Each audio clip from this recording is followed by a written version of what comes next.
러너스 하이 소설을 위한 작은 이야기. 오늘은 16번째로 공공부문 이러닝에 대한 이야기를 나눠보도록 하겠습니다.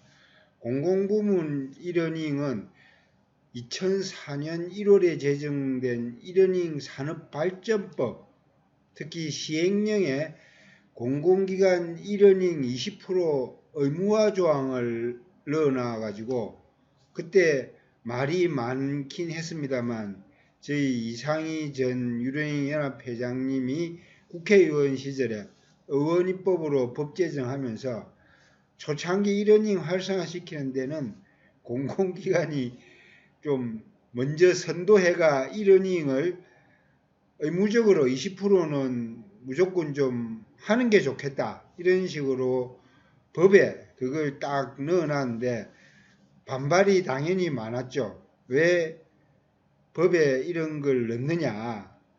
그래서 막 그 줄당기기가 막 시작됐는데 옥신각신하다가 우리 이상희 회장님께서 아이디어를 내셔가지고 그러면 우선에 처음 법 만들 때 제도화시키는 차원에서 시행령에 공공기관 이러닝은 20%를 할 수 있다, 이런 조항을 슬쩍 넣어가지고 공공기관이 법적으로 무조건 의무화 조항에 뭐 20%를 넣어야 된다, 이런 반발을 좀 피해가 시행령에 살짝 이러닝을 20% 이상 공공기관에 할 수 있다, 이런 식으로 유연하게 조항을 넣어놨기 때문에 이게 이제 국회 통과되고 또 그 정부 대통령령으로 이게 시행이 되면서 실제 각 기관에 이러닝 법에 따라 20% 이상은 공공기관에서 이러닝 해야 된다, 이런 식으로 막 분위기가 도는 바람에 사실은 그때 이러닝이 엄청 많이 활성화됐죠. 특히 사이버 대학이나 노동부 고용보험 환급에 따른 인터넷 원격 훈련, 이건 제도가 이미 시행되고 있었는데 공공기관에는 이렇게 법의 시행령에 정해진 게 없었기 때문에 저희 이러닝 산업발전법에 이런 조항을 넣어놔 가지고 정말 초창기에 공공기관 이러닝이 활성화되는 어떤 모멘텀이 이때 마련됐다고 볼 수 있겠죠. 심지어 이런 걸 계기로 해가 저희 유럽연합회에 문의도 많이 오고 그랬죠. 아, 이거 진짜 공공기관에 무조건 해야 되냐, 무조건 해야 된다, 이런 식으로 이야기도 많이 하고 그래가지고 짠합니다. 이게 정말 정책에 이런 한 줄 들어간 게 얼마나 큰 영향력을 발휘하는지 2024년 현재 시점에 되돌아보건대 코로나 이후에 더욱더 이러닝이 그 비중이 높아져가 지금 따져보면 한 7, 80% 이러닝을 하고 코로나 때는 오프라인은 뭐 거의 못한 상태에 이르러가지고 그 긴급한 집체교육 이런 거는 뭐 코로나 기간 중에도 잠깐 하긴 했겠죠.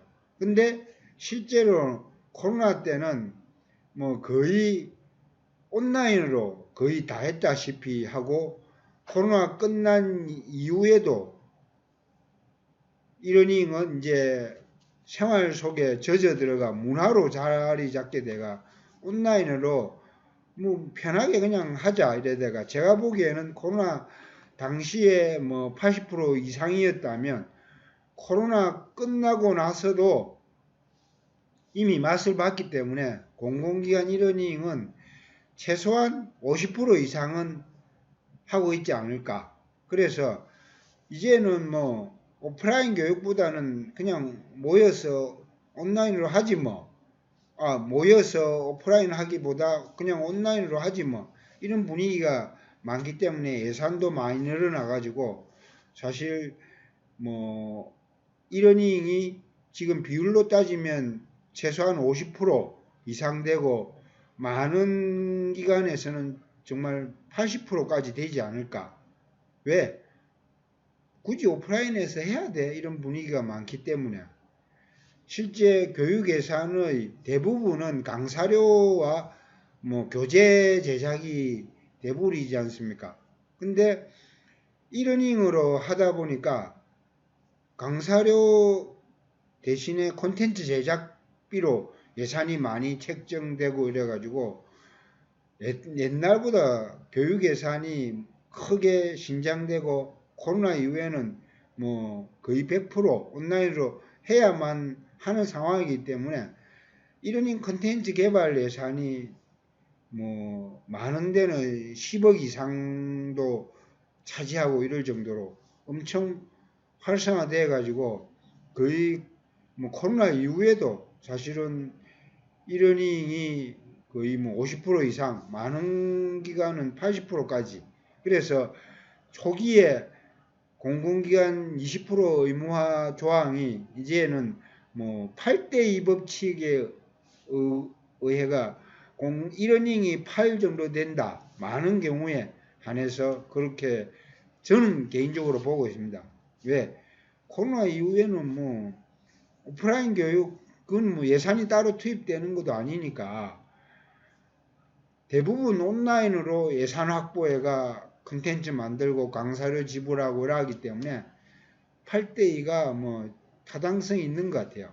그래서 앞에 제목을 공공기관 이러닝 8대2, 2대8 이런 그 문구를 넣어놨는데 초기에 이러닝 법 제정할 때 20% 의무화가 이제는 바뀌어가지고 온라인이 80%, 오프라인이 20% 되지 않을까. 그런 차원에서 이런 문구를 적어놔 봤는데요. 어떻습니까? 좀 신빙성이 있습니까? 제6연합회가 이러닝 산업발전법을 제정했기 때문에 20년 전 2004년 1월에 이런 법 제정의 의의를 20년이 지난 이후에 다시 되살려가 특히 공공기관 이러닝은 처음 저희가 법 제정하면서 달아놓은 시행령에 의거해가 20% 도입 의무화 이후에 지금까지 8대2가 온라인으로 그 비중이 커진 만큼 참 격세지감인데 이런 걸 한번 되돌아보면서 새롭게 공공기관 이러닝을 업그레이드하는 계기를 좀 마련하고자 합니다.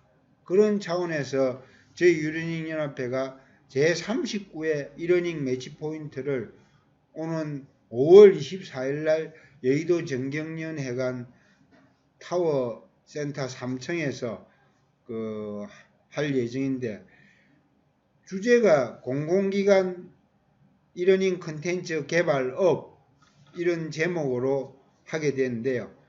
말씀드린 대로 20년 전에 처음 이러닝 산업발전법 시행령에 20% 의무화 도입 그 조항 단 이후에 지금까지 어떻게 진화 발전해 왔는가를 한번 되돌아보고 실제 핵심적인 컨텐츠를 어떻게 하면 지금 AI 시대라고 할 만큼 엄청난 변화가 일어나는데 컨텐츠 개발도 새롭게 좀 업그레이드하는 그런 역량을 키우기 위해서 법제정 20주년 기념으로 이런 제39회 이러닝 매치 포인트는 특히 공공기관 이러닝 업그레이드에 대한 주제를 다뤄보기로 해가 참 감회가 새롭습니다.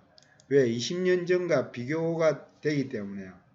그래서 공공기관 이러닝 컨텐츠 개발 업그레이드 또 그 다음에 핵심인 품질 관리에 대한 부분들을 6꼭지로 나눠 가지고 그 교육부 중앙공무원연수원의 하영자 박사를 비롯해 가지고 트리지소프트 정현정 대표 이런 업계 전문가들 또 공공기관의 교육공학 전문하는 박사님과 함께 업그레이드하는 계기로 특히 이번에는 공공기관 그 이러닝 담당자 대상으로 그분들만 특별히 모셔가지고 워크숍을 개최할 예정입니다.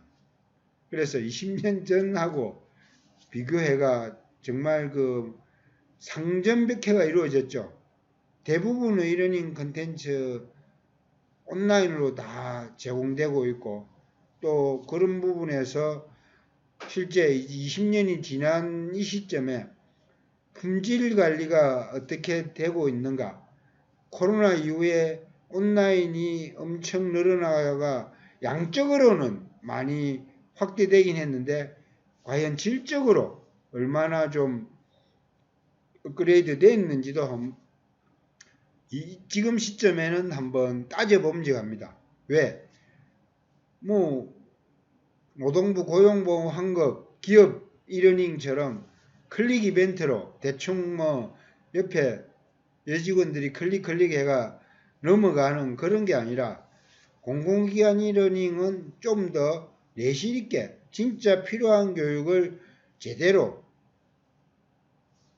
학습자 중심으로 제공하고 있는지 그런 측면에서 질 관리가 분명히 돼야 된다는 차원에서 특히 이번에 콘텐츠 개발 업그레이드에 질 관리를 중요하게 좀 다루어 가지고 콘텐츠 품질 인정 이런 절차 또 그 다음에 실제 어떻게 업그레이드 되어 왔는지를 한번 점검해보고 향후 활성화 방안도 모색해 볼 예정입니다.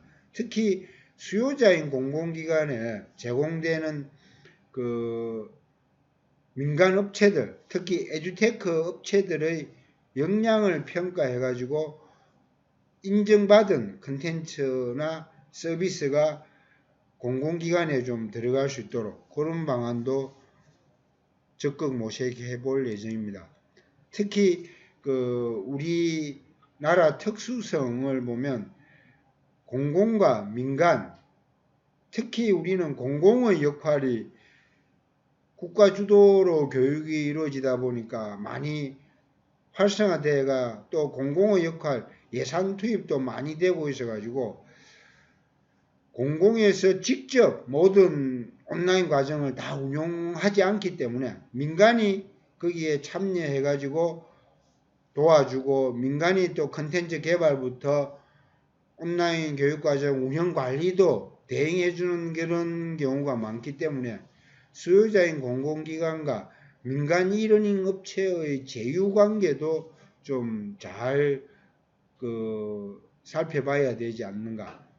특히 공공에서 하청으로 위탁으로 맡겨가 내몰라라 하는 게 아니라 정말 좀 담당자들도 제대로 안에 살펴보고 민간을 또 하청업체 부리듯이 그냥 갑질하는 그런 상대로만 대할 게 아니라 파트너로 협력기관으로 민간 이러닝 업체들을 좀 같이 어울러가 정말 좋은 교육 콘텐츠 운영 서비스를 받을 수 있도록 민간과 공공의 협력이 잘 돼야 될 것 같아요.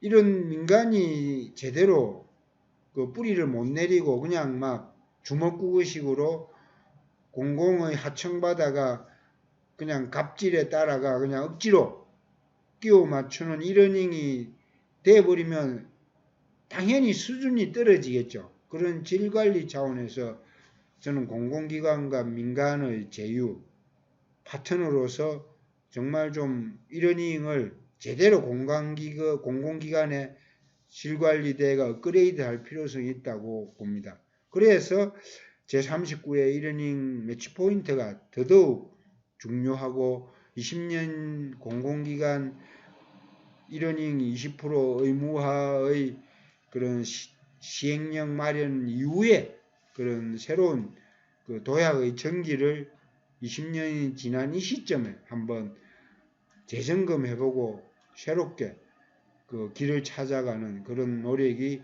필요할 것입니다. 그래서 공공기관 이러닝 활성화 핵심 전략은 과연 뭘까?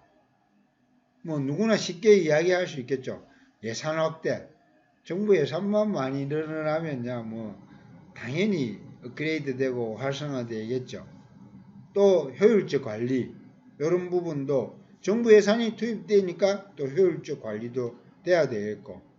근데 사실은 또 뭐 정부 또는 눈먼 돈이라 해가 빼먹기 바쁘다 이래가 좀 뭐 R&D나 이런 부분에서 말들이 많고 이랬는데 그게 이제 꼭 필요한 R&D 예산이 그 계속 그 국가적인 차원에서 미래 전략 산업 키우기 위해서 필요하듯이 이러닝도 정말 미래 핵심 인재 양성을 위해서 HRD 차원에서 제대로 공공 이러닝이 활성화돼야 되기 때문에 예산이 확대되고 또 효율적 관리도 필요한 거기 때문에 이게 핵심 전략이 될 수가 있죠. 그 다음에 이제 민간의 참여 확대, 민간을 그 하청이나 그 갑질하는 대상이 아니라 좀 제대로 자율적인 협력 관계로 좀 키워나가는 방안. 그 다음에 이제 예산만 떨어뜨려가 탑다운식으로 막 할 게 아니라 또 4번으로 언급된 바텀업 형태로 밑에서 위로 올라가가 민주적 의사결정을 거쳐가지고 정말 수요자 중심의 이러닝 컨텐츠 개발 및 운영이 이루어지는 게 정말 아름다운 모습이지 않을까. 그래서 공공 이러닝 활성화 핵심 전략은 이 네 가지로 언급을 해봤는데요. 현실적으로는 뭐 1번이겠죠. 예산 확대와 효율적 관리만 제대로 되면 모든 게 좀 잘 어우러져가 발전이 되겠지만 그게 만약에 쉽지 않은 경우에는 정말 좀 수평적인 네트워크 또 바텀업으로 좀 살아있는 활력소를 만들어 나가는 그런 것도 좋은 방안이 되지 않을까. 그래서 제 유럽연합회는 울트라 러닝이라는 컨셉으로 2024년부터 AI로 인한 대변혁의 시대 공공 이러닝의 활력을 불어넣기 위해서 궁극의 배움을 지향하는 얼티밋 평생에 걸쳐 배우고 달리는 라이프롱 러닝 앤 러닝 디지털 대전환 시대를 선도하는 트랜스포메이션 탁월한 회복 탄력성을 지닌 리질런스 디질런스가 아닌 리질런스 또 언제 어디서나 접근 가능한 액세스블을 화두로 삼아가 이런 궁극의 배움을 지향하는 얼티밋부터 라이프롱 러닝의 첫 글자를 따서 울트라 러닝으로 ULTRA 울트라로 각 영어 단어의 조합을 새롭게 울트라 러닝으로 초월학습 또 경계를 뛰어넘는 그 다음 학습으로 잡아봤는데요.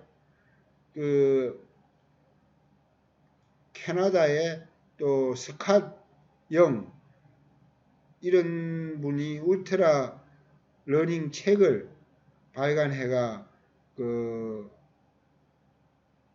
AI 시대에 좀 효과적인 학습법으로 울트라 러닝을 강조했는데 저희 유러닝연합회에서 울트라 러닝은 방금 말씀드린 얼티밋, 라이프롱 러닝, 또 트랜스포메이션, 리질런스, 액세시블의 첫 글자를 딴 거라서 스캇 영이 쓴 책 울트라 영간의 더 포괄적이고 더 멋진 그 광범위한 내용들을 좀 다 망라했기 때문에 정말 좀 유연하게 좀 포괄적인 개념으로 울트라 러닝을 차용해가지고 할 필요성도 있다고 봐집니다.